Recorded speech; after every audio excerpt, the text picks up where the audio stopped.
Welcome back to the Cinema Cruise Point of View, and we are here to talk about Marvel's Secret Invasion Episode 4. And of course, I cannot talk about or review these episodes without my usual crew. Let's start with the girl who has all the opinions but also has facts, Miss Chloe Diz. What's up, Chloe? Hello, hello. And my man with the fresh cut, with the fresh thoughts too, talking about this show. What's up, Mr. Josh Waring? It's your boy. Yeah, shout out to Jazzo for the cut. Go to a new you, but make an appointment first and make sure you show up on time.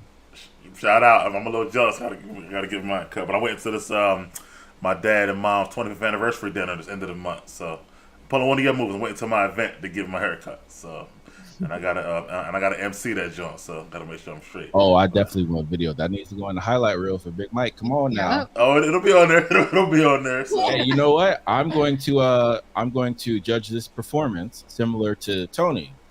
And I think it'd be a great competition to see who would MC the best. Okay. And I'll be honest, Tony's he's dynamite and he's pretty good. Yeah, I watched him. Yeah. But I think you give him a run for your money. So I'm just well, they have little games like involved, so I had to like host the games, give out the rules and stuff too. So it's like a lot going on with them or whatever. So and now I sense a lot of analogies from our favorite content in terms of entertainment. Yeah, should be fun. But speaking of fun, this show is fun, Secret Invasion. And I think the good thing it does is that you kind of don't know what's happening all the time. Gives you a lot of twists and turns, and besides the great dialogue and great acting. And I'm sure, Chloe, this episode was only 33 minutes, so hopefully you made it through this time. So, without, the first time I did. we rewatched it this morning. I fell asleep. Oh my God. It's 33 minutes. It wasn't long at all. I definitely fell asleep this morning. Josh was like, "You're asleep?" I was like, "Nah, it's resting my eyes." At least Josh said something this time. Nobody just let you sleep like nothing's happening.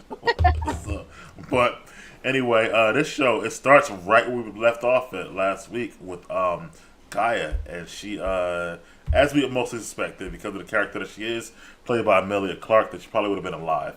And as predicted, she is a Super Skrull, and we see that she had went and got the memory from the one doctor, and then used the machine to give herself those powers. I guess while Gravik wasn't there. Let me start with Josh this time. How you felt about? I know it was predictable, but still, like what she did and how she did it for Gaia. What makes it great is that it was totally predictable, but it was a pleasant surprise because it showed the bureaucracy in the MCU at this point after Endgame, right? Because think about it, because at a certain point, the suits are always going to come in. Tony Stark talked about this, which led to Civil War. Mm-hmm. We all know, but eventually the world governments would, put the clamps on even the Avengers. Mm-hmm. So to me, this was always coming, which is why I feel like Cap did what he did. Okay. So and also Rhodey as well. Yeah, we'll definitely get to that. but in terms of this, I liked how you had the serum, right? But she also, got the memories. Mm-hmm.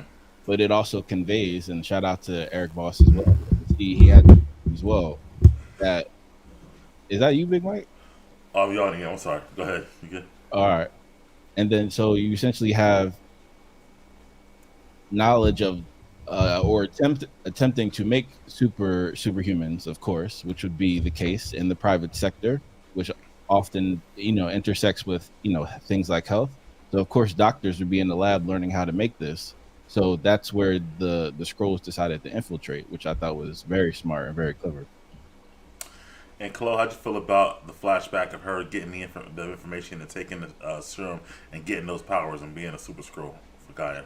I thought it was kind of cool how they did it, like, because they kind of showed us what she was doing, glimpses in the previous episode, and then this one kind of filled in the blanks, and they did it really quickly, which was nice. Like, they didn't spend too much time harping on it. It was just like, okay, she didn't die because flashback for 20 seconds. Okay, let's move forward. So, like, it was nice that they gave a lot of context in, like, a very small amount of time. Yeah, and I thought more about it too. I thought it showed like some cracks in Gravik's kind of leadership, that anybody can kind of just could have went in there and did the same thing she did, take some memories and do it, and he's just not doesn't have that thing protected enough, like some scrolls might have turned on him at any time, so you would think he would want to, the thing that'll make them super like him, he would want to say, you know what, I'm keeping this close to the vest. So the fact that she was able to do that, I thought, okay, he's not as I guess as the detailed or on point as he should be. So I think that's what it kind of showed me. But also like the fact that she is alive and obviously setting up a battle between her and Gravik, who seem to be the only two Super Scrolls right now. So which would be good. Moving forward though, another flashback with the next scene, but a flashback of 2012 after the Battle of Avengers, and we see Fury meeting his wife, Priscilla, once again at another restaurant, this time in Paris, France, and she had just found out about the battle and realized it probably was him. And then she goes on to have them read this poem back and forth to her, and about what the Earth is giving her. So you kind of see their romance a little bit, and at that time who Fury was. So Chloe, how'd you feel about that flashback scene? It was nice to see Fury. Like, it's the writing for this series is like really, really well done, and the acting is just like it's phenomenal. So for me, it just was like this is actually like a love story wrapped into espionage, which typically there's like a love underlying story and like the James Bond films and all of that stuff. So it was kind of cool to see the human side of him interacting, because it's like, yeah, he's saving the world, but he's also a man. And it's funny that they never really explored, I guess, the black characters' romance or romantic interest in any of these series. Mm-hmm. So to see someone as influential as Fury, and then what type of woman he was attracted to, who happened to be extraterrestrial, but was like the embodiment of his desires on Earth. So like he was even able to be seduced by the enemy per se, right? Based on his manly nature and like his want for love. Like basically what the poem was describing. Like even Fury wanted to be loved. Mm-hmm. Yeah, it was a good poem too. Short poem. Josh, how you felt about the flashback post Avengers scene in Paris with them? Oh yeah, that poem was powerful and conveys a lot on so many different levels. So I thought that was a very appropriate poem.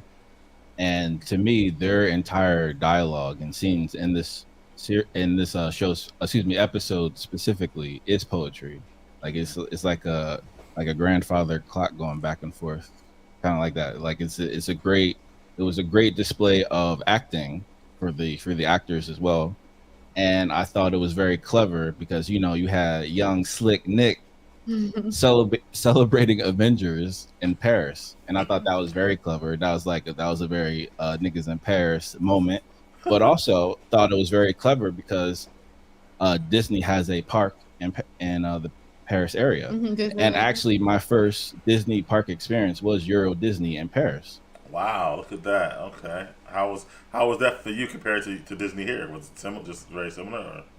I mean, of course, Disney here is Disney here because the one in Orlando it just sets the standard for all. But I'm curious to see how China can compare with their resources. I think they would be able to rival the one in Orlando. So we'll see. I got some sidebar conversation once we're finished. I have a little bit of anecdotal stuff from yesterday. Okay, all right. Well, I'll remember to table that until we get back to later done. But you mentioned the black characters, Chloe, and the next scene is another episode between black characters, which is Fury's wife Priscilla and Rhodey, and at the church, and we see that he is indeed a Skrull at that point, and that he wants her to kill Fury. She's like, no, we don't have to kill him, and Fury's listening to the whole conversation, and that she's trying to like get Rhodey to understand they want to kill him. She's saying because he's old, he's washed up, like he ain't what he used to be. He gonna die eventually anyway, and all this stuff. And then Rhodey's like, nah, either you kill him or we kill you. And we get this other side of Rhodey. So Chloe, how you felt about the conversation between Rhodey and Priscilla in the church? So there was a lot of uh okay, so let me say this. I'm curious to see what Disney/Marvel and this woke agenda is doing, and if they're kind of treading on thin water for me or thin ice. Hmm. Because what they're doing could be cultural appropriation slash cultural insensitivity. Okay. Even though they may be trying to portray an inclusive historical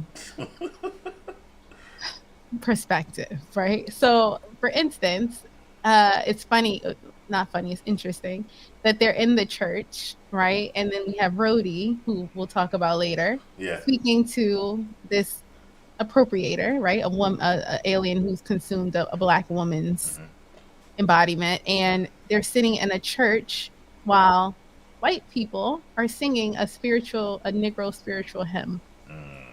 Um, so it's a lot of play on identity. It's a lot of play on appropriation. It's a lot of play on passing, right? The black experience, how people are doing cultural appropriation, and even the words that he chooses to use, Rhodey, how he's not really a person that has embodied the culture of a Black American versus Priscilla, who actually had respect for the Black culture and kind of did her best to kind of embody that, right? So it's interesting to see that parallel between real life and how it's kind of hitting different chords about how people perceive Black folk and how we perceive ourselves and how they become caricatures of us, essentially. And then also the plight of Black Americans in our home, right? But we're not even accepted. But then these scrolls or aliens are appropriating the human race, but want to be in their own skin. So I felt like that was kind of deep for Marvel to touch on. And I know they was trying to get deep with with Falcon Winter Soldier, which I just didn't like. But I think this is more of an appropriate conversation to have, and I think that this episode or this series is even worth diving into, probably on an intellectual level, because it's deeper than what appears at the surface. But I'm curious to see if they're gonna cross the line where it's like inappropriate, or are they gonna keep maintain this balance? So it's it's only time will tell. Or have they already crossed the line? In some people's eyes, something to think about a little bit. Josh, how do you feel about that conversation between Rhodey and Priscilla and Killer Fury, but also what Chloe said about the appropriation within the church? How do you feel about all that? Oh yeah, Chloe is spot on. I definitely agree, and it was a powerful, if you were paying attention, then it was a very powerful scene and very ironic scene. But it was the type of irony where, as Chloe was alluding to, either you tie a bow on that in terms of plot, like there's a reason you're doing this, even if it is the woke agenda, because they're on a tightrope as an elephant holding a piano. Mm-hmm. Okay, and just about the actual dialogue, the Killer And Fury part. you can totally tell this isn't Rhodey. Oh So yeah, oh yeah. and well, of course we knew, but now that we have the knowledge, now when you perceive him in the scene again, I have to give. This is why I think they're still on the tightrope, though, that they haven't fallen yet, because in this episode you saw three amazing Black actors put in a wonderful performance. Because let's not forget the acting chops of someone like Don Cheadle, and of Oh course man, Samuel L. Jackson, but specifically Don Cheadle in this episode, yeah, because yeah. he's essentially had to play multiple personalities, similar to Oscar Isaac. So this is why I feel like, okay, they're giving the actors range Mm-hmm. to attack something that momentous. But again, hopefully you have to stick the landing collectively in order for it to pay off. Unfortunately, or fortunately, we'll see. In the dialogue, Mike, like to your point, just to speak on a dialogue, I felt like it showed Priscilla's love for her husband. Like if I didn't, like I wasn't sure in the last episode if she, like I knew she loved him, but I was also like, was she scheming on him the whole time? and then did she fall in love in the process, or like what is this? So it kind of played on that, like you could tell like, oh well, he's weak and feeble and he, we don't need to kill him. And it's like, nah, that's because she loved him. Like that, she don't want to kill her husband. Like that's her husband. Like even if it started out, espionage or whatever, that she loved that man. So I think that was interesting how she still tried to like save him, and she kind of showed her loyalty in that scene for me to him. I think once he heard her say that, because when you're watching it, you think that he's upset that she says that. Like, oh, he's feeble and he ain't got it like he used to. But I think that was him knowing, like, dang, she really loved me. Like, because if not, she'd have been like, yeah, whatever. Like, what's good? Like, No, I agree with you. Definitely can interpret it that way as well. And I agree with you. That's probably what it was. And to your other points about, well, first of all, Don Cheadle. This reminds me of Don Cheadle from what's the show that he had on Showtime, Josh? House of Lies. Oh my God! Marty Kahn. Yeah, this was Marty Kahn right here. Like this is Don Cheadle, yo, and I love that show. It is a wonderful show. So he kills that shit. He gets to be a character like Ari, obviously different and still brilliant, but similar along those lines where you get to be an executive at a high level, but also kind of say and do whatever the fuck you want. Right. So that was good. So I did like as far as like getting that Don Cheadle. However, there's a lot of him. You can definitely tell with the scroll by that. And yeah, I agree. The whole church scene was weird because I'm like, you could have just got black people to sing to him. So that's what I probably don't understand. Like, why did you get to play on the cultural appropriation aspect? Well, okay. Just for context, because this is taking place in London, yes. Yeah. So again, I don't know about the church situation in London for black people, but I'm sure there's a bunch of them. Yeah. So there's a reason why they were coming here. Yeah, I mean, well, okay, I agree with you on that as well, but I just because the real black people would have sniffed them out. and I got more to say about the whole race part, but I would talk more about the Priscilla part with Fury because there's things about that really bother me as well. But I'll get to that then. But like we said, Fury was listening as well. But before that happens, we get more conversation. Actually, I mean, we do see Gravik talk to his military people about their next plans briefly, but we get the Talos and Gaia conversation that we haven't really had this season. And at the bench in front of some ducks, and we see that Gaia's like, listen, I'm leaving Gravik, like I'll roll with you, but I need a plan. Like, what's the plan? And Talos is like some whack plan about begging the president for safety, and after they whatever, I don't know. Anyway, Gaia's like, nah, this ain't it, and she dips on him and whatnot. But you can tell she really loves her dad, but she just can't like go where he going with. So yeah, Josh, let me hear you. How you feel about that Talos and Gaia conversation? It reminded me that this whole scene is to portray Talos as a house brother, if you will. Okay. So and she was looking at him like, you big dummy. Basically. And again, that's a moment because she, he thought he was, I'm sure even as an alien race, I'm sure he, still wants to be his daughter's superhero, right? To a degree, but he's in this Captain America Endgame at the end of Endgame stage. He's all wrinkled up for an alien. Yeah. Chloe, how you feel about the father-daughter conversation then? I thought it was hilarious. I thought it was low-key hilarious. I'm like, because in my head, I'm like, what kind of plan is that? And she looked at him, and her face was like, she's like, you're delusional. Realest thing they ever wrote for her to say. I'm like, no, he didn't just get that dumbass plan. Like, what kind of... And it's kind of crazy because it's like he's supposed to be like the military, like he was their leader, and he talking crazy like this. Like, do he live on the same planet as the rest of us? Like, it just didn't seem realistic. It seemed like how Josh said, he the house brother, and he's just like sipping on this Kool-Aid, but I don't even know who gave him the Kool-Aid. Like, where is he? Fury don't even feel like that. So I'm just so confused. Like, how he like his plan, and he was so serious about his plan. Like, we gonna ask the president, we gonna save him, and then we'll have a bargaining chip. We gonna ask the president, like, bro, the president don't control the world. Number one, it's just the U.S. And number two, what in the world are you talking about? And he's the same person in the last episode who said Americans or humans don't like it when people try to attack them. Right. So it's like, what are you talking about? And his daughter was looking at him like, yo, I just risked my life and I came over here and this is the plan you have? And he was dead serious. Like, he was dead. It was like, I thought he was going to say some like amazing plan. And I'm sure she felt the same way. And then he said some BS like, what the hell?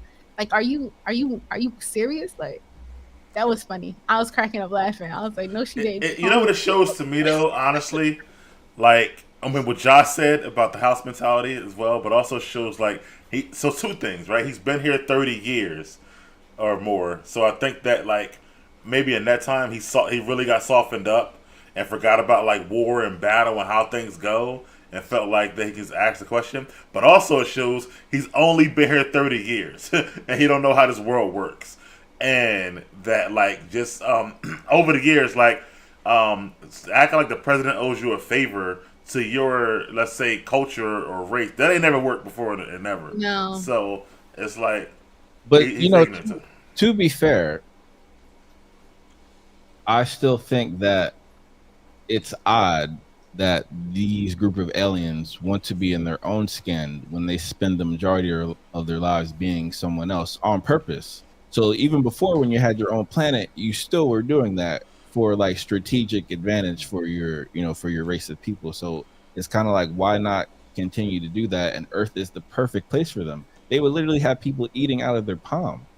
It's because they're trying to do the parallel to the whole passing thing, like blacks who used to pass as white. Oh, definitely. And so I don't appreciate that at all. Because even she was like, you don't want to be in your own skin? Right. And he's like, of course I want to be in my own skin, but like I can't because it's dangerous. He didn't even say because it's dangerous. Like, I feel like if they was going to do that parallel, they should have like went all the way there, but I think they're trying not to because that would just be not good for Marvel to really like explicitly say that out loud. Yeah, because if you had, like, it's the same thing. If you had, like, a black who used to pass as a white, or the house person, as Josh used to say, then that person would be like, well, let's go talk to Master. Like, he really nice to me. I'm sure he'll help us out, blah, blah, blah. He'll help us out. And it's like, bro, you're still black. Like, right. The jig is up. As soon as you say y'all, the jig is up. And it's y'all getting hung. Yeah. So it's like, it's just maybe, okay, so then that makes sense why he thinks that if we're going to parallel to the house mentality, because he's lived so long passing that he trusts the white folks. Yes, exactly the same thing. So, you know, he on his house that, okay, that makes sense. And that's why she looked at him like, yo, you crazy. And she was like, the scrolls ain't even like that. Yeah. She's like, we are killers. Like, why you think we not killers? Like, I'm a killer. Like, how dare you? Like... We're not this peaceful race of people who come here to like be nice. We're killers, and we not like that. The irony is, this is why I think Talos is actually more wise and he should be in a leadership role, is because that is what got the Skrulls exterminated. That's why people blew up your planet, because you were behaving in that way. So you kind of have to transform. It's kind of like people who come from the hood, and Jazz used to say this all the time. It's real easy to come out the hood if you have discipline and you know what you're doing. Again, I have never been in that situation, so I'm gonna trust Jazz's judgment on that. So if it is that, it's all down to decisions. So it's like, why are you using this metaphor in terms of like people who are violent, right? And essentially, you know, making the connection, as Chloe was alluding to, that people who look like us are automatically deemed as violent in society in a number of scenarios, even if there's no context. Right. If they show their green skin, it's over. Right. It's my point. Like, you know how many things, like, as a black person, we done invented or built, or how many wars we fought. Ain't never get us nothing like, okay, we owe them. They did so much for us. They created like that. Like, if we would have Cali, we could get $1 million reparations. Finally, after 200 years. But let me get this guy in here. He done came finally. Gotta bring him in, Josh. What's the pay, Mr. E Money? What's up, E? Yo, what Can't up, hear you. E? Hey, you on mute, bro? What's going on? What's going on? Am I good? Yes, Am I sir. good? You good? You All good? right. You good? You good? You Well, good, All right. man? What's up, y'all? What's up? What's up? I ain't meant to leave you backstage that long. We was having a good conversation though. So Nah, that was good, though. I was listening. Oh, let's run it back to what he came on. What was you talking about, Big Mike? for E, you talking about? Yeah. Yeah, we talking about the Talos and Gaia conversation and stuff, and you know how that made you feel. Well, let me back up for E a little bit. E, cause I can go backwards. I want to hear how you feel about the conversation with Rhodey and Fury's wife, Priscilla, in the church, and her trying to get him to kill him. Him trying to get her to kill him and stuff. So Right. That didn't even sound like Brody anyway. Talking about I'm a DDT him off the top rope. Yeah. I was like, yo, this dude talking mad slick. You can tell that's not Brody. Like, he's talking way too slick. So, yeah, I was, you know, remember I said it. That I knew that wasn't him. yeah, I knew he was a scroll. we talked about the show House of Lies. I don't know if you ever seen it, but if you haven't watched it, that's Don Cheadle from House of Lies, like 100%. So if you haven't never seen that show, Oh, is it? Okay. yeah, watch House of Lies. Well, you'll like it. I'm telling you, it's good shit. You like a black white House dude. Alive? Yeah, House of Lies. House of Lies. Yeah. House Alive. Yeah, Okay. yeah, yeah. Let me try it out. Gaia and Talos, the father-daughter, finally had the conversation, and of course she gave her said, you know, I'll roll with you, Pop, but I need a plan. And he gave this whack ass plan, and she was like, "Close said, you're delusional. Like this ain't it," and dipped on him. Yeah, but I feel like she was so upset. She was, you know, like really upset about being shot and having to alter her body more than anything. So that's why I feel like she was coming at him like that. Like, I felt like it was more projected on, damn, I follow Gravik. He shot me. I done altered my body with this mess. You know, like, I'm really trained to go. I'm ready to, you know, I didn't alter my body. I'm turning into something super. I'm about to start killing soon. Like, what is your real plan? And then his plan, right? I hated the way he said it to her. Oh my God. It was terrible. I mean, like, I get what he's trying to say. Like, yo, we show them who we really are. Like, if we do good, they're going to accept us. Right. America might accept you. You know what I mean? Because the soldier did fall back once Nick Fury was like, he was with me. So I feel like America would accept him. But because what else? What other aliens we got on Earth already? I mean, we got to think about the aliens. It's Thor. That land, yeah, we got Asgardians. We had Krees. But They look, let Krees rock. but look, the Asgardians got a small like little island that's like, you know, very far off and stuff. And Krees is, I don't know if they really here. And then you got Atlanteans, but they're underwater. And then it's like Wakanda, which we love, but it's really separated too by itself. So it's like, And they're not aliens. they're not aliens either, but I'm saying like it's still separated. So my point is that like, yeah, they're here, but they can't just like Atlanteans or Asgard. They just walking around everywhere they want to be and stuff like that. So I think Gaia and Gravik want to be able to walk around everywhere. Like we just regular and shit like that, and they want to like not have any like restrictions and also be able to be in their own skin sometimes. So that's why I feel like that Talos is delusional. You know what he's saying.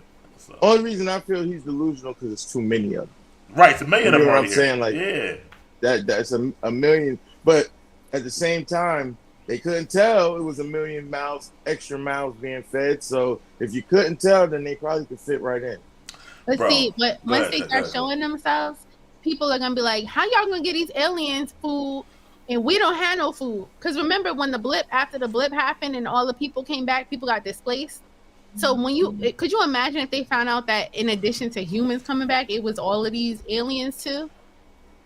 yeah. And I'm over here poor. That was the whole conflict with Falcon Winter Soldier. That whole thing. They were poor. Remember the girl with the red hair. She was fighting for the Yeah, poor people right. because they was displaced. So could you imagine? Like we have to remember that those people that was displaced was also, you know, Skrulls. But then that's where I start calling the world, you know, our people, we're delusional because we have a giant man hanging out of our planet and we can't handle aliens again. Yeah. I think handle him as far as like, fighting him is something different. But I think, to with closer and kind of like, if you really think about what he's saying, like it's a million of y'all that's here. So we start saying, okay, we accept y'all, not just the United States, but anybody, right? There's gonna be mad questions Right. like, how long they been here? Whose body they been using for these 30 years? They go into like government stuff like, well, have they been paying taxes since they've been here? Like, like who's feeding them? Like Chloe said, where's the shelter at? It's a lot of questions for like a million new people on the planet. And the other one, like I Now said, that yes, And And they big- started. I'm not. Go ahead. no, I said, like I said, the biggest one is like, well, did the person, all of them die, like Fury's wife for their body? Are they walking around like somebody else? Like, I would have mad questions about somebody. Go ahead, Chloe. And then on top of that, when you sprinkle in the fact that these these scrolls are in like the government and being imposters of people, how can anyone even trust the alien race like that? Yeah, At any of them at any given time could assume your body. yeah, Right. Like it's not like they just some random aliens that could just be themselves and like yeah, integrate their into their powers society. are unique. It's like You're they right. can become anybody at any time. So you could be living with somebody and that could be, a scroll. You don't even know. Like the kid with the father. yeah. He didn't even And- know his father was a scroll because he took all the memories. It's not like they could just impersonate you. They take your memories too. So it's Yeah. like they can literally assume people's personalities and be them. And that's why I think he's delusional, because I'm like and when we can find an alien that can't do that shit. And normally, like people have fear of what they don't know, fear of the unknown.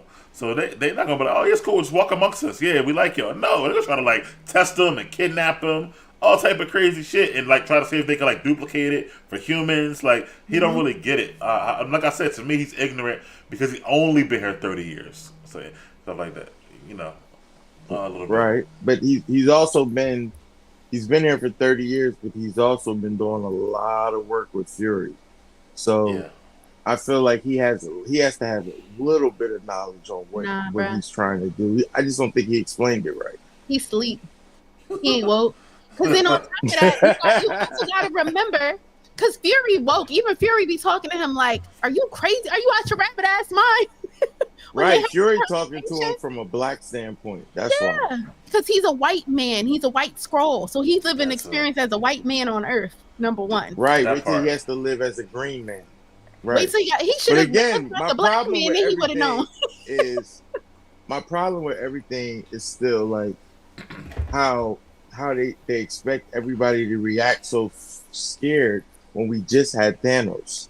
Like, we had Thanos, we got an Eternal hanging out the planet, and now you guys are gonna be shocked because we got scrolls now. Yes, because Oh, imagine you walking down the street and you see 10 copies of yourself. Yeah, I mean, yeah, but then those are the ones that wouldn't know nothing. That's more like a shell when they It do don't it that matter. fast. Okay, think about this, right? We also have to not negate the fact that the people that are famous are actually scrolls. So people who are on Fox 5 News or whatever, he's a scroll. Rhodey's a scroll. Right, The it president could be a is scroll. dangerous. So it's just like, could you imagine if they shoot the president on live TV or something and then he turns into a scroll? You know what type of Yeah, but look pandemonium would happen? And then somebody can easily bring up, you guys are worried about scrolls, but motherfuckers had Wanda walking around here. But bro, I see. You're not thinking about it the way. I'm just playing. Right, but you're thinking There's about the, only one Wanda. and right. That's my point. It's only one Wanda, there's one Thanos, right? And yeah, they're powerful as Right. fuck. The But Scarlet Witch. All you need is one Thanos and one All Wanda. you need is one Thanos and one Wanda, right? But see, Right. Wanda ain't really F with like the general public. right, that's what I'm saying. So She was even more. She well, had she her kind own of did battle. in New I'm Jersey. sorry, did the town She not count messed as with the the She general did. Jersey? She did. She tore Jersey up, bro. Guess Yo, what? She just waved her little wand and they forgot. again, and all that is fair, but again, it's a lot easier to say that until it happens to you. exactly. That's the whole thing. Didn't she do the thing where they didn't remember they were Yeah. under her? overtrained. She They did. would have Yeah, never she let did. that go. But they don't remember because she got magic. Now, if the scroll, now what could happen, right? A good plan would have been to say, hey, we're going to, get Doctor Strange involved in this, and then we're going to be our green selves, and we're going to hypnotize the whole world into thinking that Skrulls are just another race of people who are on the planet. To me, that's even worse. That's even more appropriation. Because that's best. Yeah, that's free will. Like, you're messing with free will. Well, he did it with Spider-Man. Yeah, I think multiverse. That would have been a better plan to me than we're gonna act one president of one country. I think you're more focused on the shock factor, like why are you shocked? But I think we're talking about having to live every day amongst somebody who could change into you or your parent or your girlfriend or whatever. Bro, there's a celestial hanging. What is it doing though? What is it doing? Right, just sitting there doing nothing. We don't know what it's doing. But we know it's. No. What is it doing right now? It's sitting there doing nothing. That's what I'm saying. It's just chilling. It's a reminder that but you know what it's supposed to be doing. But that's not the point. They still going to the. People still going to the park around the fucking place with a celestial. Like they don't give a fuck. Like he's just there. But that's kind of they have like even in the world, there's like figures of like mountains that look like things. Like a sleeping, whatever. And there's these mythological stories about it in real life. So like they probably look at it like that. Like, oh, that's just a story. Who knows? Right. But I think the Skrulls thing, like, I mean, my whole point was I don't think for Talos that nobody would be okay with this shit. Like, yeah, okay, we'll give you all some shit, some land. Like, I'm talking about the president or any of them, stuff like that. President can't even save himself. But at the same time, as a Skrull, right? Okay, you want to be in your own skin, but you do have this ability. You're supposed to never use it. Exactly. Yeah. So you got to be amongst people that you can blend in with. That's the point. Mm-hmm. That's literally the point of your species. So I don't understand why you're upset that you have the ability to transform. Yes, which is a superpower that mad people will. It's kind of like a chameleon being mad that it changes colors to match the leaves.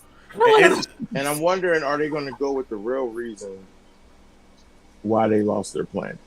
Like, are they going to do it how it is in like the comic books? What happens in the comic books? Galactus. I don't think so. I think they're saving him. Galactus is the reason. Yeah, the planet eater. Get up out of there. Yeah.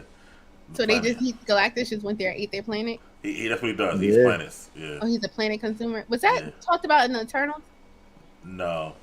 Okay. They haven't mentioned Galactus yet at all. Actually, Galactus is more on the where you get like Fantastic Four.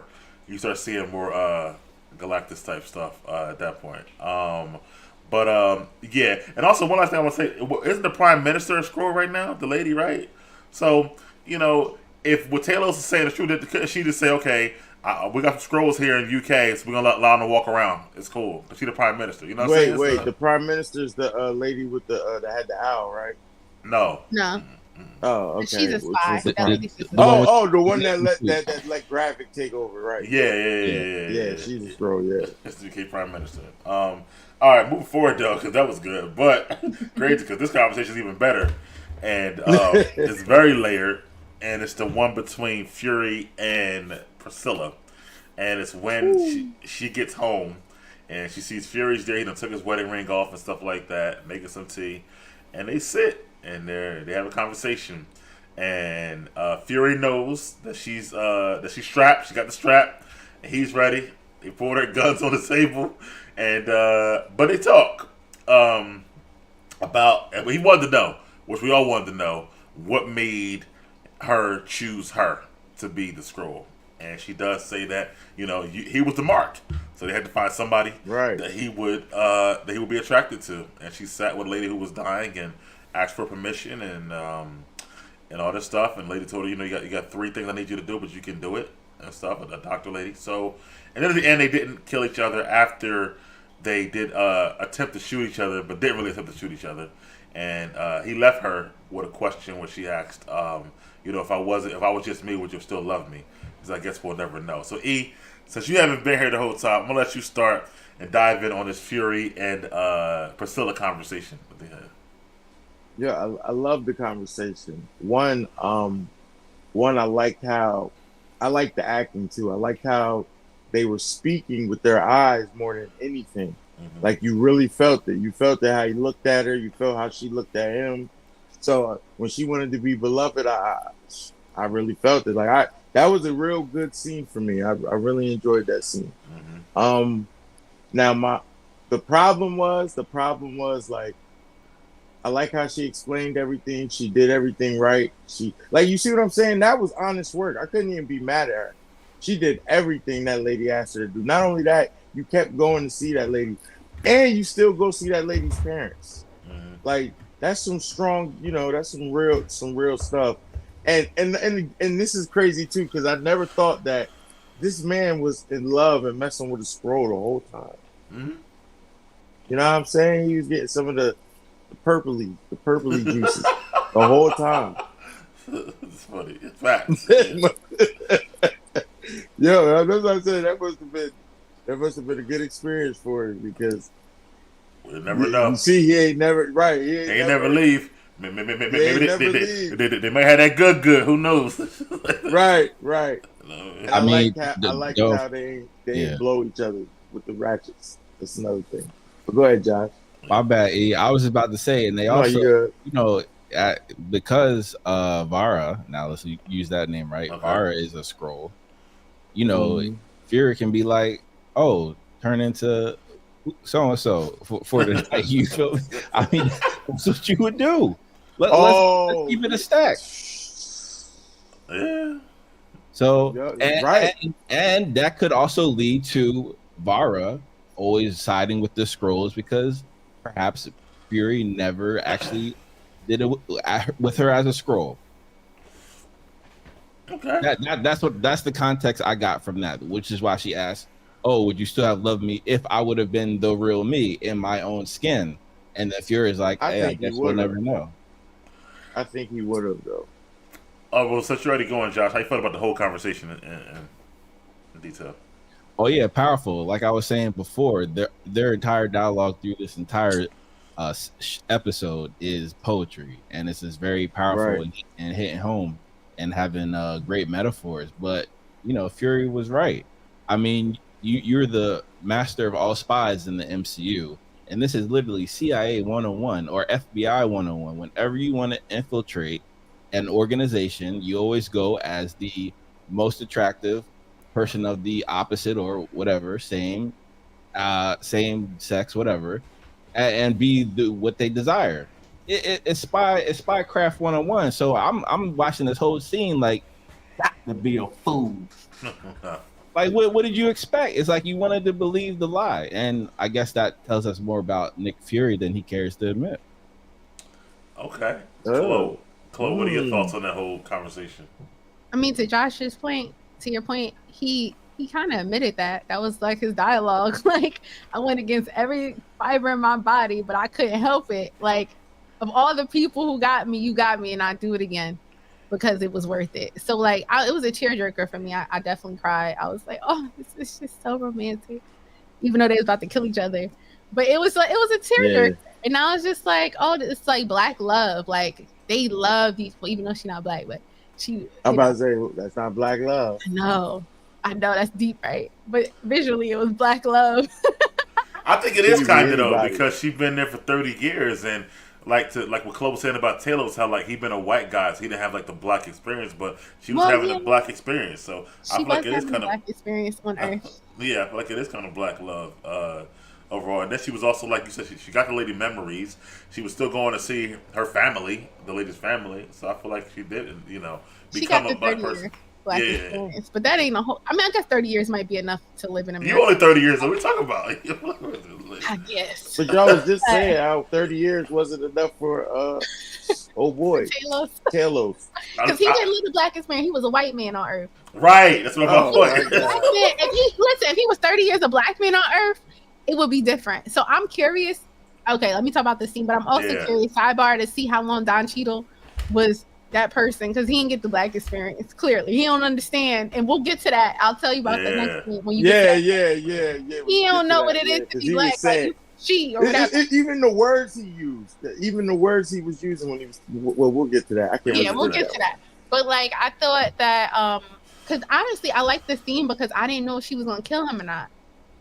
Like I didn't know, Mm. and I was on the edge of my seat. And then when they did, it was very smart how they did that scene. I think it just built up a lot of emotions because it's like, do they love each other? You think they love each other. They're acting like they love each other, but we don't know. And then when they did the shot, and then they panned out, and you just see her, and it's like, damn, Fury dead, but it's like, nah, he can't be dead. And then it's like, oh no, they both miss each other. Hey, that's facts, Chloe. That's like Mr. and Mrs. Smith.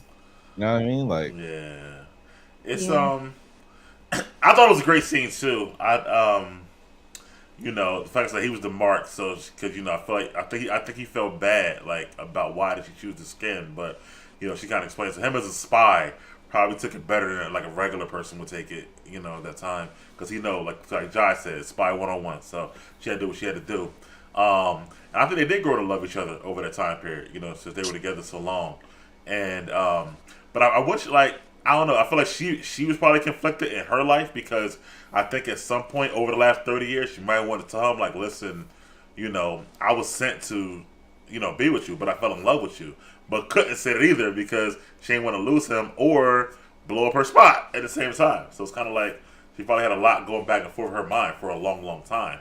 And I felt like when Don Cheadle, let's say, activated her this episode about like Go Kill Fury, it was like, oh my god, the jig is up. You know what I mean? So it's probably so much playing for her. But I do feel like it was a good conversation. I like how he left her and stuff and, you know, didn't kill her and let her know they're going to be coming for you. You know what I mean? Because you didn't kill me. So I thought it was like a good way for him to like end it and keep it moving as well.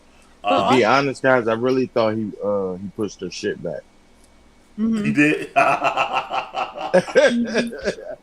I really did. I was like, oh, he pushed her shit back. Go ahead, Club. What you gonna say? We also didn't touch on the fact that Don Cheadle character has her own agenda, because remember in the church she was saying, or he whatever was saying, that I don't care, don't worry about what Gravik wants. Oh yeah, I'm that's the it. captain now. Yeah, I was thinking that. I was thinking that. So I was it's definitely like- thinking that. So I think that also, I think the way he was talking to her too, she kind of questioned her loyalty to Gravik, number one, and she questioned her loyalty to the Scrolls, because she like, you're not going to be talking to me like that, like, because you gotta remember she was like one of the first, she was like the pioneer of the movement, Yeah. and you got this Right. young Scroll talking to you crazy as hell, talking about you fired your husband. Yeah. You know what I mean? That was personal for her. And it's like, oh, either one of y'all gonna catch a bullet tonight. So is it gonna be you? Like, who the hell are you talking?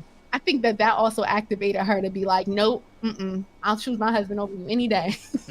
Like, I ain't with And this. you know, it's funny that you said that. When you speak on that, it makes me look at a lot of other scrolls in the episode that I'm not gonna say a lot, but it just reminded me of another scroll that had this look on his face, like why are we doing this? Mhm. Like why am I you know, when do we start killing our own? Mhm. Like type looks. Like the dude, the next scene, right? The next scene you talking about. Yeah. Well, the next scene actually, because you kind of alluded to it, is Rhodey, and we see it's the female Skrull in the shower, and then turns out it's Rhodey. You know, oh shocker! Even though we kind of knew, you know, Rhodey was Skrull. Even though the female part kind of did surprise me a little bit. I don't know why they did that, but nevertheless. Because he a black man and we gotta be feminized. Okay, tell him, Chloe. Oh, It's always a black man in a dress, and it's crazy because even when I'm talking about Rhodey, I'm like, oh, her. Yeah, That's a black man, and they made Right. it to a white or whatever yeah, white woman scroll talking. Yeah. see, to me, it just Fuck made my me brother. think how it just Right. showed me how dangerous. It just showed me how dangerous they are. Even a female can, you know, turn into a male and still make stuff happen. Just like Gravik turning into a woman when Fury was chasing him episodes back. And Talos too. I agree with Yeah, both of and you. he I did it think too. I think it does show that as well, but I think it also kind of like they're not like they should see it's not, you know, to make the black man a woman is not like is not cool. Just like having the white people saying spiritual hymns. I thought in the church earlier, I thought was kind of like weird. So like little stuff like that, I'm like, I don't know, they're not like paying attention a little bit to me. But nevertheless, he does turn to Rhodey. Nick Fury's already there. He got the Pappy Van Winkle, the liquor. $5,000 bottles, have a drink with me. We get that House of Lies Rhodey again. Where he like, what you want, you work in my crib. I got this footage on you, and if you ever do anything else, the whole world, you'll be the world haunted man, whatever, haunted man. And then turns out though, Fury did put a liquid tracker inside the bottle. So talk to me, Josh, about that conversation between Fury and Skrull Rhodey, the Scrody. Scrody. Yeah, like right. Wow, Scrody. right. And then so basically it's kind of like, obviously the scene before confirmed that you're not Rhodey, but this conversation even more confirmed that you're not Rhodey, because you know who's like, when it happened last episode, it was like, who actually fires Nick Fury? Right. Who thinks they Like got the balls to do it? his role is so unique that you can't even fire it, because he was never hired to do it in the first place. He just started doing it. Right. That's the part that was adorable to me, that this Skrull, this feminine Skrull, thought that they can like power check an opponent, which again also displays that you did not know about the Black experience growing up, because even someone like myself who had the opportunity to go to a lot of private institutions, it's still the reality. Regardless of where you are, Jay-Z talks about it all the time in his bars, right? So it's just the reality. So it remind me, I love Fury in the scene, because it remind me of sometimes when you got to check someone who's appropriating, and they start to feel awkward when you actually call them out on their ish, and then it just gets awkward. So Fury was egging on that awkward essence. He's like, okay, my brother, yeah, I'm gonna really lay it on. You know what I mean? We got to squash this beef. You know what I mean? Using terms from 2000 to really egg it on, because clearly your interpretation of someone Black for this female Skrull was to look at entertainment, basically. And this is what they came up with without actually understanding the context.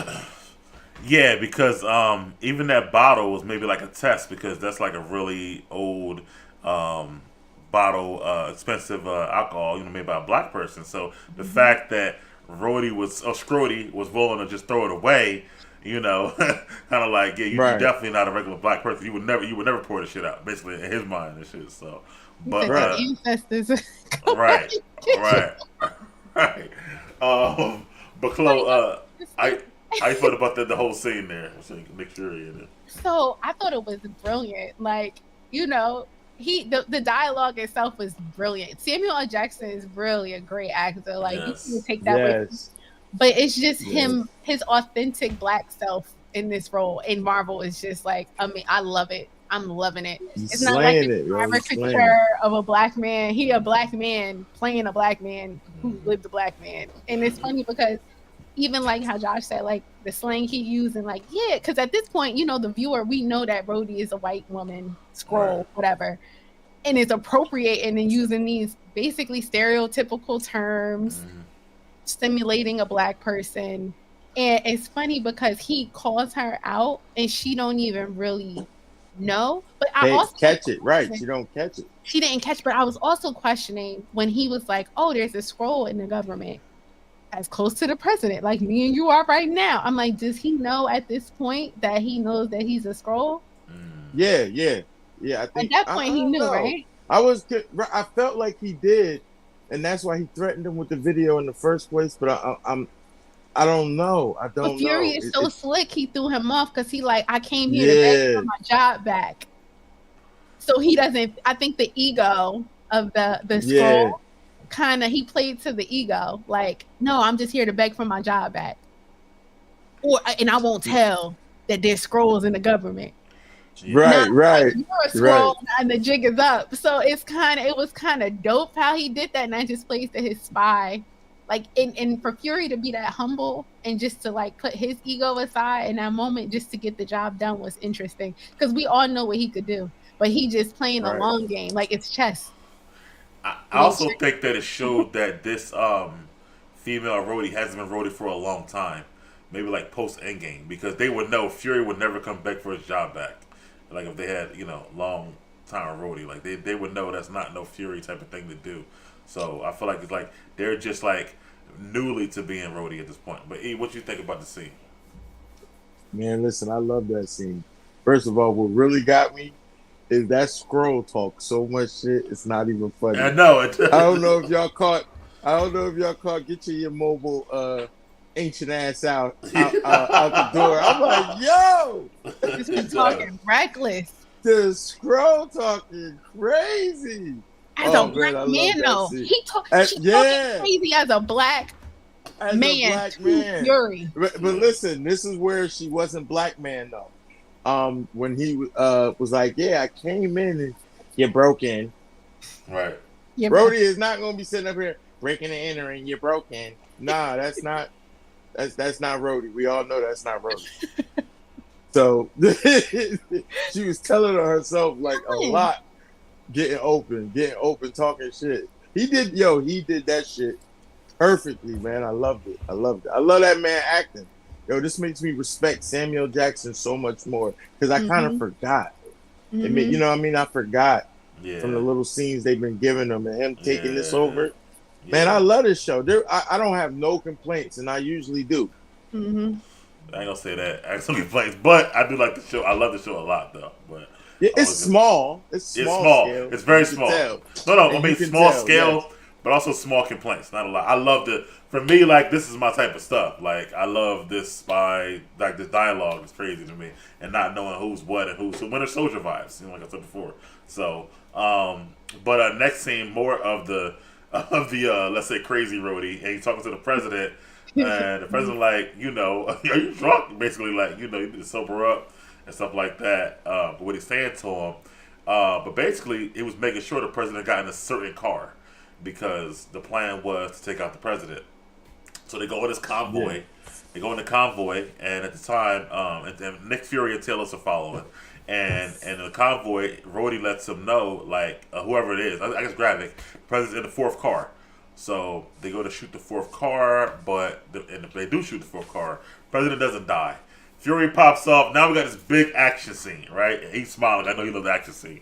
And then Fury pops. Well, Rhodey's sitting in the car the whole time. Rhodey ain't get out the car. He's like, fuck it, I don't know what's going on. But Fury pops up. Talos. He sure did. And he never get out. Yeah, he never got out. He was drinking some coffee. He was just chilling the whole time and shit. But bullets bouncing off the joint. Yeah, yep. Because it's a bulletproof convoy, so he was good. Yeah, he was good. Anyway, but Gravik is there with his team. We got the U.S. president, Secret Service leaders. We got Nick Fury and Talos. The back and forth, choppers going down, shooting us crazy. But at the end there, we do see the Super Skrull power, obviously from Gravik, and then one time, and then Talos basically, gets shot, but kept himself long enough to get the president out of the truck. And then, Talos then disguised himself as a army guy, and then he wound up stabbing Talos, and killed him right in front of Fury. So let me get to Josh first. This whole scene, a lot happened in a small amount of time, but how you felt about the scene? Oh, fantastic scene. I mean, great action, giving people what they want in terms of, this is Nick Fury, Winter Soldier, Nick Fury. We need that explosion, so that part was great.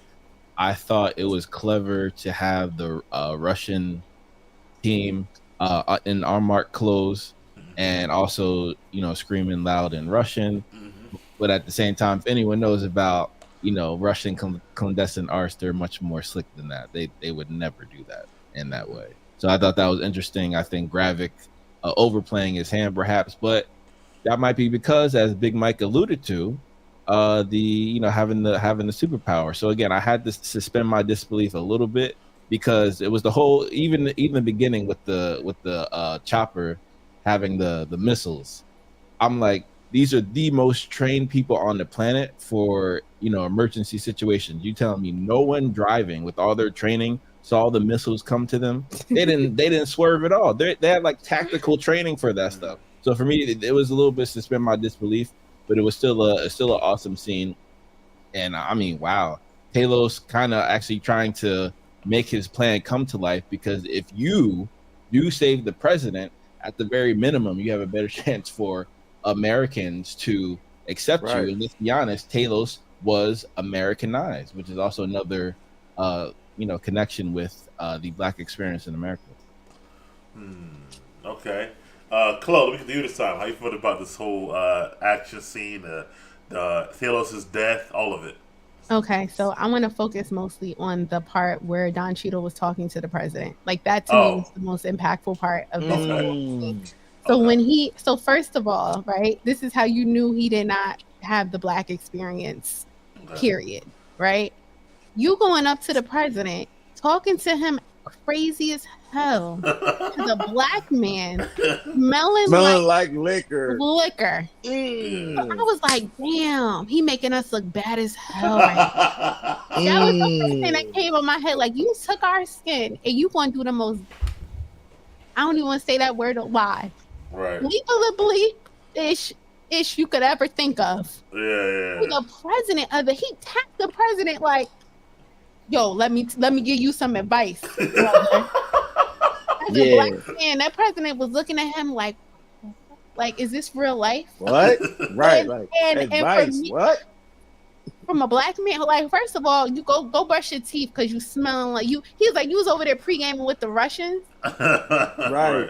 So it was like layers to that for me. Like, if he was white and did that, I think it would have hit differently. But because he's Don Cheadle doing that, as a black man, you know, you would never do that. You would never drink before seeing the president. You would never talk to the president like that. Number one. And then he's like, yeah, push. When you see flesh, you keep pushing till you see steel. Like, who the hell are you talking? What? And when he looked at him, he was like, who the fuck? Who you? That's how he looked at him. Who are you? Go get this man a coffee. And then he didn't even understand. Someone get this man a coffee. Right, he did. It went over his head. Everybody else understood it. The context of that, like the fact that the president told you to go get some coffee and you're a black man in this position is like the most disrespectful thing he could say to you. Yeah.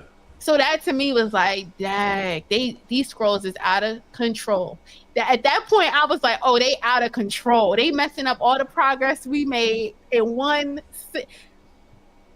No, that's facts, Chloe, because this is what was strange for me. This is what made the radar go off about Rhodey from the first episode, because this position, it is a demotion for him. Like his status is way above that. So of course, to me, this is strategic.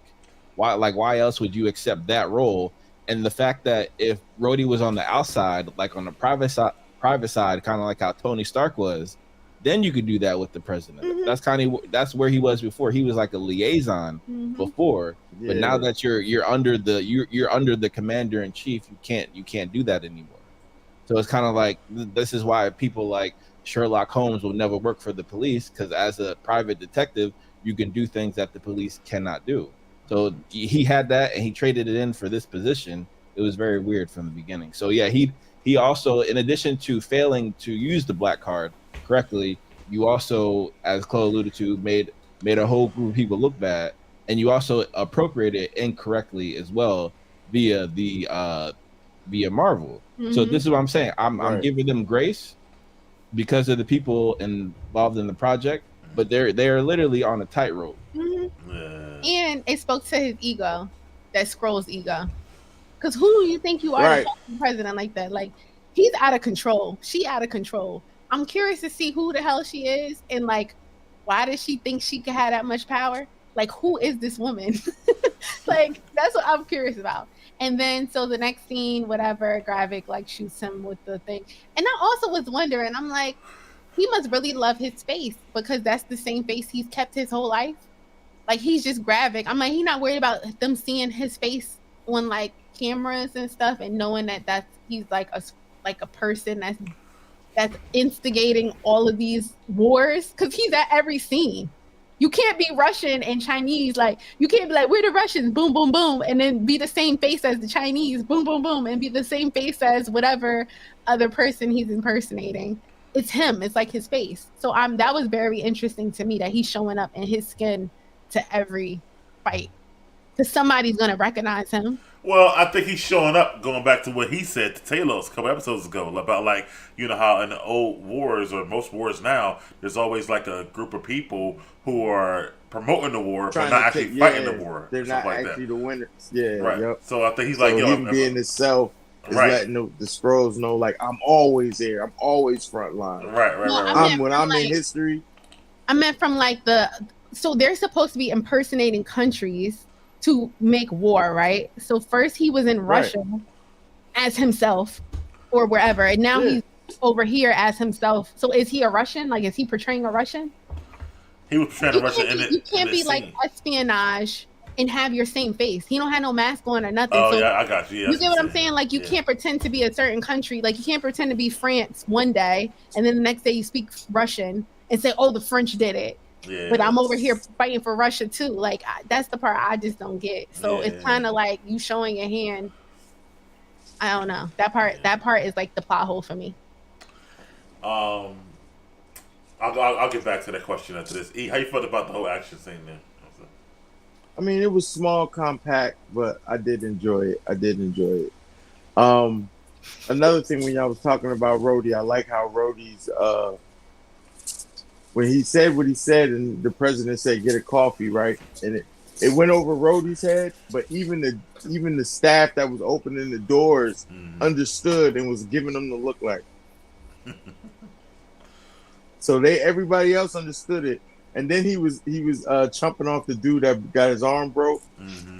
So I know he's not a Skrull, but I don't understand. Is that guy paying attention?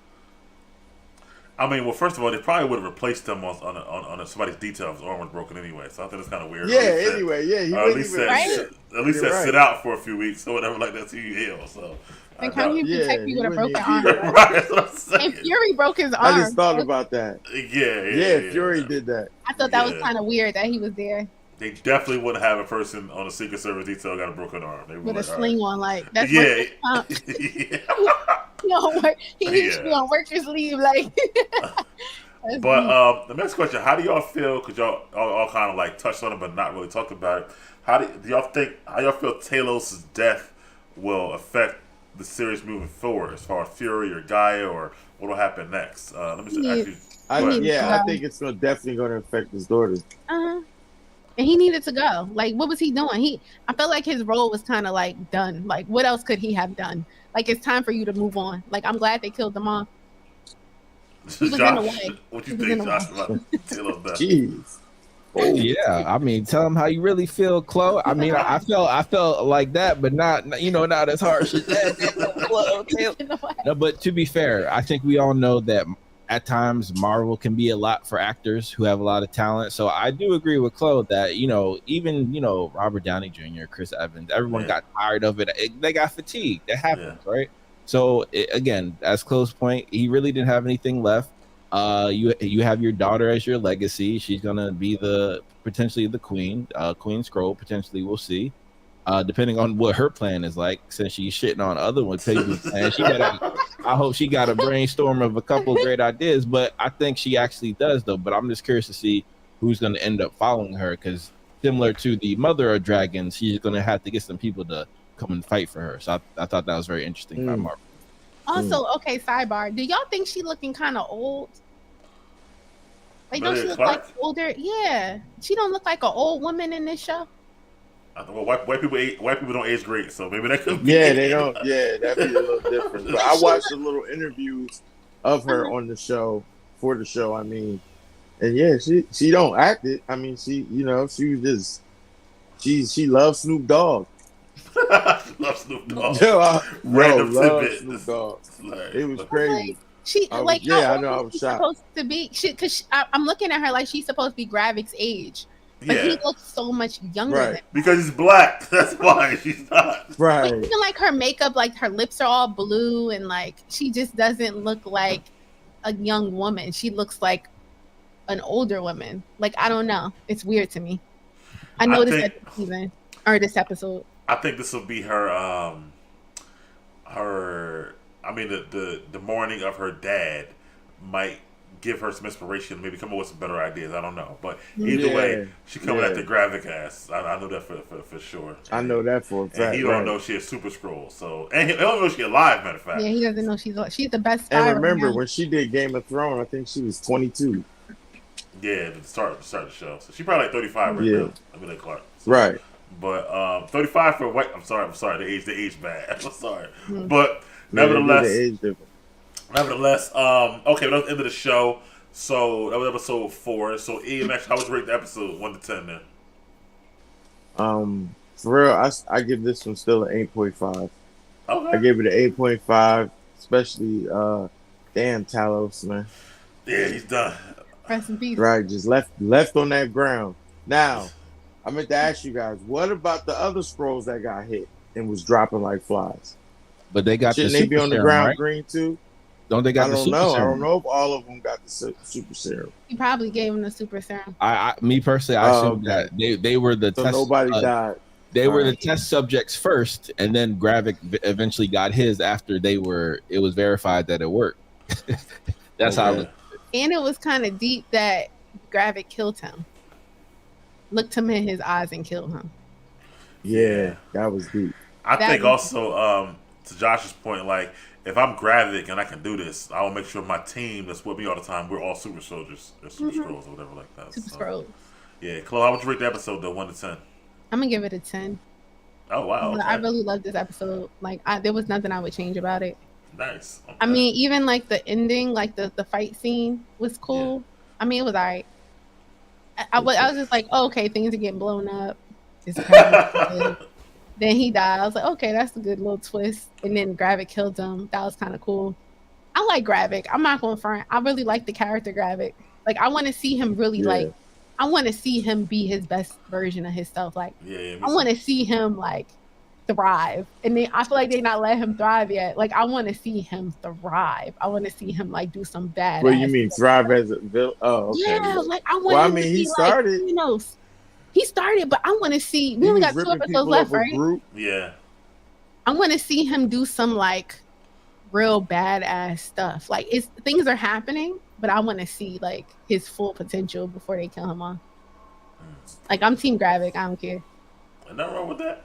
A lot of people were Team Thanos or Team Josh's team. What is it, Killmonger? I'm so Team you know Fury. Yeah, Team Everybody- so Well, I'm Team Fury too, but I want him to be Fury's son. I want that so bad for this series. Like, I'm like, please let that be his son. Nah, Josh, They probably made No, sure he- not to have it where it's like black dad go against black son. They probably was like, nah. I don't know. It's been a Hopefully. lot of father. It's been a lot of parent. I Child. know. I'm Please tired don't of want- it. They always making it against dad and son. yeah, and they already got black on black, black wife versus Black Fury, Black Don Cheeto versus Black Fury. So it's a lot of black verses in this episode. But Oh, scroll versus. scroll versus, yeah, we'll say. But that's the thing. Like, that's not what we see though. As black people, we see I black know. people. We see black So it's people. but Josh, how was reading the But episode? see, I got On the past that because of the way they were talking, like the way Don Cheadle was talking. Yeah, So that's Yeah. why I got past it. I want to know where the real Don Cheadle at. yeah, that's the big question. Where's- Somewhere on the table with that blue things with a You think see-through he's thing still going alive? over. Yeah, he's still alive. Definitely. Yeah, alive. he's still alive. Armor Wars ain't come out yet. Okay. He's definitely alive. But Josh, how would you rate it 1 to 10, bro? Oh yeah, definitely a 9. Definitely my favorite episode of the series, and had my favorite scenes of the series so far. So it was fantastic, brilliant range and talent in terms of acting chops on the entire cast. And I'm curious to see how they're gonna tie this up. Yeah. For me, I just saw Mission Impossible: Dead Reckoning Part 1 yesterday, and Mission Impossible is kind of has similar themes, stuff like that, and they don't have like super scrolls because they're not a superhero show. But if you know Mission Impossible, they can Spoiler still. alert. Spoiler alert. I'm not telling. Spoiler alert! They don't have scrolls in Mission Impossible. I'm sorry. Spoiler alert.